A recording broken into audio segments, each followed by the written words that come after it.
Welcome back to the channel. My name's Joe, and today we're going to talk about why you need to go deep down and unearth some really painful stuff to grow. Now, I've been on a bit of a journey. I don't know if you've seen the previous videos, but for the last 3 to 4 years, since my daughter was born and my mum passed, I've been on the journey just of understanding myself and bettering myself. But more recently, I've been going on a bit more of a spiritual journey. I've been learning to be there for myself, been learning to love myself, been learning to unearth these insecurities that are in my subconscious and, get better, be better. Now, we've all got some sort of childhood trauma, and I hate using the word trauma because I don't feel like mine should be defined as traumatic. But we all have events that go on in our life. And the big event for me was my mum and dad breaking up. But we really do have to go deep, and we have to work out exactly why we are the way we are. And the reason why is because we need to understand. And once we understand, then we can be empathetic, we can empathise ourselves, we can be compassionate to ourselves.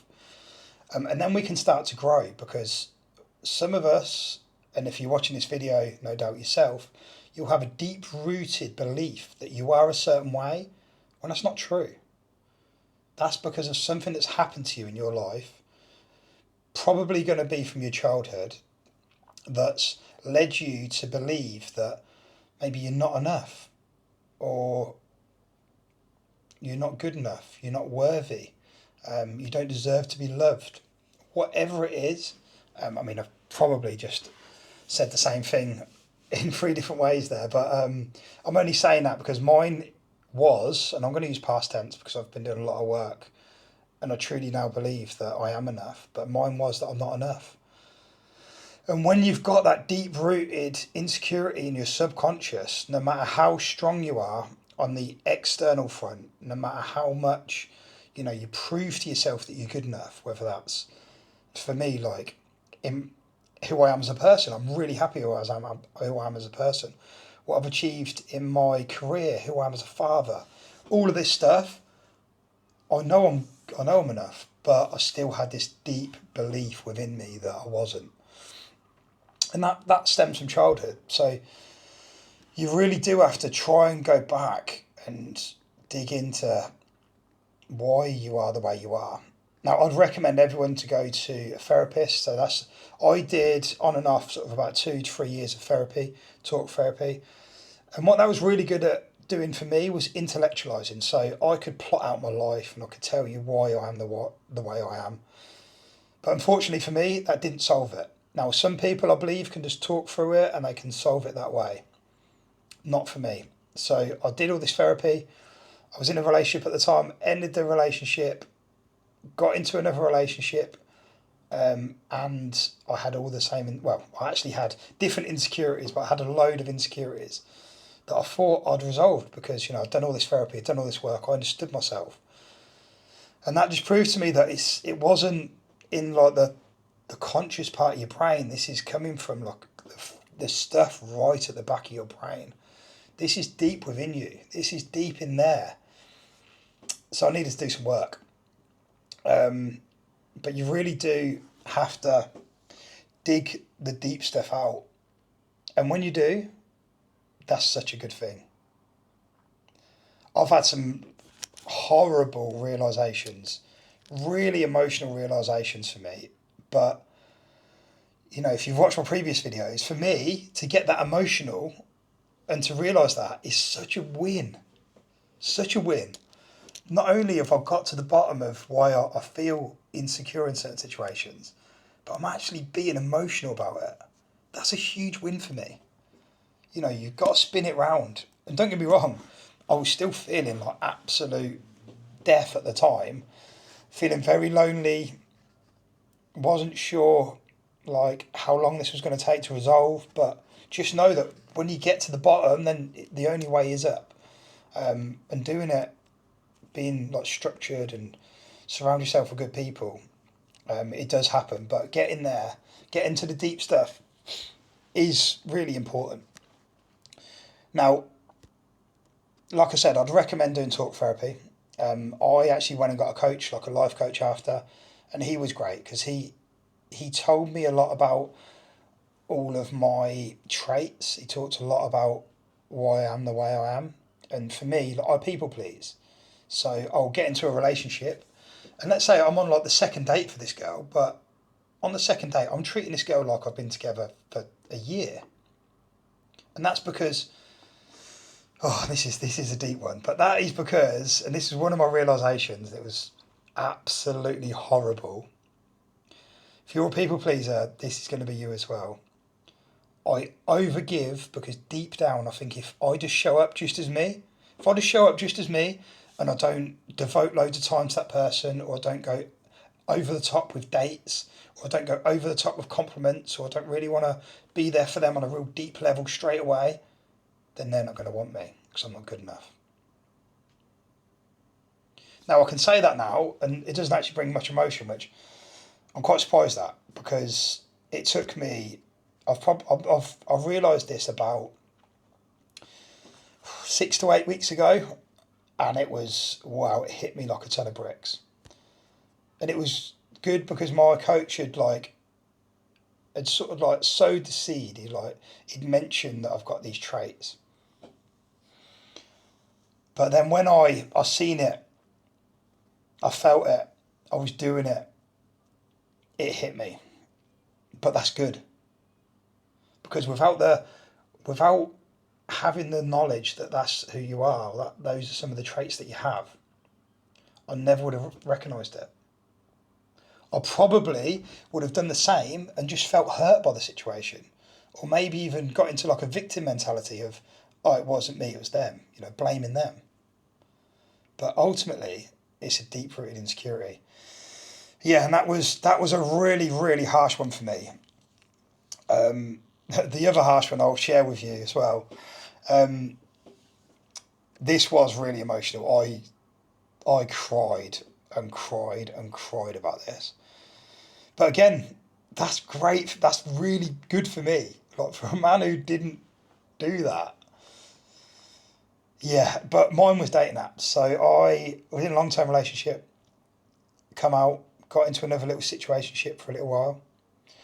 That ended. I actually ended that for good reason, although I had a lot of insecurities within that little situationship, which didn't help the situation. And then I went on dating apps. I did some work with my coach, and I had a really big breakthrough, and I felt amazing. I felt so strong, felt so strong-minded. Bit cocky now. I was a bit too cocky. Felt really, really strong-minded, and I thought, I'm ready to get on dating apps. And I don't even want anything serious. I just want to see some girls light-hearted. I'm so strong now. I'm so mentally ready for it. And I was on the dating apps, and I was on there, and I could feel it after a while. I felt like anxious, and I was craving attention on them.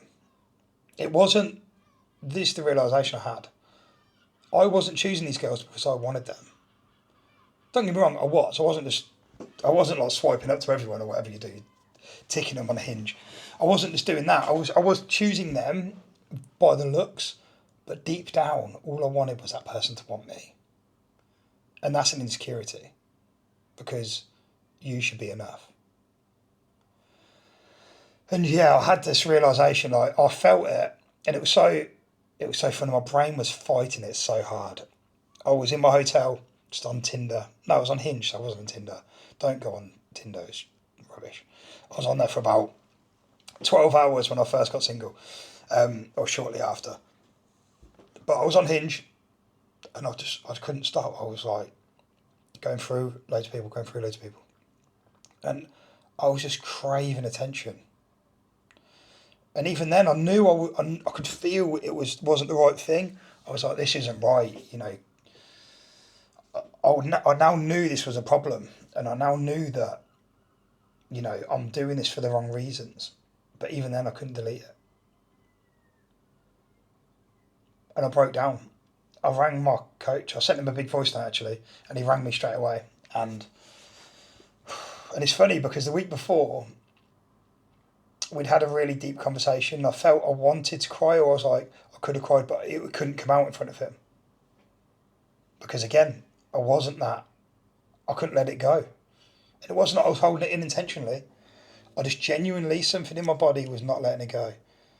But that day, I sent him the voice note really emotional because I could feel it. I could feel that I was doing it for the wrong reasons. And then he rang me and we spoke and I cried. You know, even though I knew the best thing to do was delete the apps, he said to me, look, Joe, I think you should delete them. And I was like, yeah, I needed to hear that from someone else. And that shows you, like, your brain is like, we think that we can just trust our brain, but our brain's often coming from a place of the childhood trauma. Because my brain wanted me to have some connection. You know, I always refer to females as like that. It's the comfort blanket for me. Like, I needed that comfort blanket. And, you know, from that day, we deleted the apps. Well, I say I deleted the apps, and then I made a pact that I was going to be single. And I was not going to speak to any girls. And I was not going to go on the dating apps. And for me now, even though I'm feeling a lot more secure, I've got over a lot of that insecurity that I had.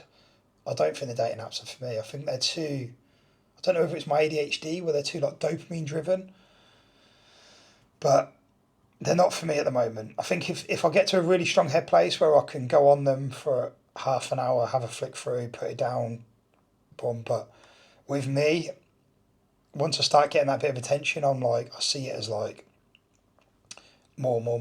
It's almost like a drug. So yeah, you've just got to go to those deep places though. But it comes from, it definitely comes from a place of getting yourself a little bit, understanding that you have got these flaws anyway. And then when you do start having those traits, then you're going to notice it and it's going to hit you. Because there's one thing, it's like the talk therapy all over again, isn't it? It's one thing someone telling you that this is what happened to you, this is what's happened to you, and this is why you are the way you are. But still the subconscious is driving you to still get this validation or whatever it is. But this time once you understand about it, it's going to slap you in the face. And I'm making that sound bad. I mean, a slap in the face is bad, but that's actually a good thing. And you need to go there, honestly. You need to go there because then you can slap yourself in the face after. You know, I'd recommend you get a coach and do it the same way I did. Anyone wants my coach's name or details, drop them down below. I'll try to remember to put them in, but I probably will forget. But yeah, so you need to have that first understanding, and then you're going to slip up though after that because you're human. And the slip up's good. You need the slip up because you need to realise yourself. And you'll find this if you've got a good coach. So if ever you go with Dan, the guy that I've got, he won't ever tell you to stop doing anything. He won't tell you to act a certain way. He won't tell you to feel a certain way. He's teaching you, and he's going to let you either make the right decision or get a slap in the face. But then once you go there, you can see the right thing to do. And wow, being told that I'm not allowed to have my comfort blanket anymore, I'm not allowed to seek validation through women. Wow, that was a hard one. It sounds bizarre to anyone, but well, hopefully it doesn't sound bizarre and you're getting something out of this, but that felt uncomfortable. But after the first week, it was really freeing. Because again, I spoke in a previous video about distractions, but it's a distraction. Having someone to text all day is a distraction. Knowing someone's there to call is a distraction. Be there for yourself. And when you're having these feelings, be compassionate for yourself. Be empathetic. You're having these feelings because there's something that happened to you in your childhood. No matter how big it was or how tiny it was. Look, I don't know if I've shared it in this video, in previous ones, but one of my flashbacks, I did some inner child work. One of my things that's imprinted me was that I was watching these older kids play football and they never used to involve me. And I felt so alone, and I needed my mum or dad just to be there for me, and they wasn't. Doesn't seem like anything, does it? But that's came up in a memory in my brain that I've stored, that I was clinging on to, that I was deeply emotional about. That's what I mean about trauma. I hate using the word trauma because, think about the worst case, accidents or losing certain members of family or whatever it is. But it can be anything, and you just need to be empathetic to yourself. You just need to be there for yourself. And if you watch my other videos, I do a lot of videos about how I've got to this place, and ultimately you want to get to a place where you can be there for your younger self. And it's all a journey, like, it sounds a bit woo-woo, but once you can understand that you've got these traumas from your younger years, and then you can be there for yourself, then you can get into a meditative state, is that a word? You can meditate, and you can visualize your younger self, and then you can be there for yourself. And then it progresses, I think. I'm at a stage now where if something bad happened to me now, I could sit here, I could quickly do some breathing, I could think about something happy, I could think about my younger self, and I could tell my younger self it's all alright. And I love my younger self. And he is enough. And I know I'll come out of the meditation and I'll be absolutely fine. But I think the more you get down the road, you can sort of just be there for yourself. Maybe close your eyes or just do it in your brain with your eyes open. But there's various stages to it. The first way I used to do it was do it via a guided meditation, which takes 20 minutes, 30 minutes. But now I can do it within myself, and there's a way to build up to this. But I'm rambling on a bit now. But yeah, just understand yourself. Whatever that is, try and do some deep work yourself. There's loads of good YouTube content now. There's loads of good stuff on social media. Work out why you've got your childhood traumas. Work out why you're having these insecurities. And then be accountable, because you're going to slip into the cycle. You're going to get that slap. But that's okay, that's good. You might be emotional with it like I was. Again, that's good. If you're someone that's not very emotional, but just be there for yourself and use that as a point to grow from. For me, that was the rock bottom. And it wasn't rock bottom in my life, it was rock bottom in that certain feeling. I was having to let go of this comfort blanket that I've had my whole life. I've had to release it and be on my own. So it's a bit lonely, but it's the work that needs to be done. But all good things come from those hard challenges. They really do. So yeah. Again, I've rambled on for ages and ages. Please do all the good YouTube stuff, like, comment, share, subscribe. If I've said anything here that resonates with you, got any questions about, please do drop me a message. Like I say, reach out if you want to get in contact with Dan. I'm still thinking about what I'm going to do with this channel, but I think what I've learned is there's not a community of men out there talking about this stuff. So I'm thinking about starting some sort of community. I really want to help people, man. When you get into this as well, it does make you want to share it because it's that powerful. In these 10 weeks, I've changed so much. And I know that somebody else watching this could do the same. And I hope I can either start you on that journey or help you down that journey, whatever it is. Even if this just gave you the thought in your head to start, I'll be over the moon. Cool. Right, thanks very much.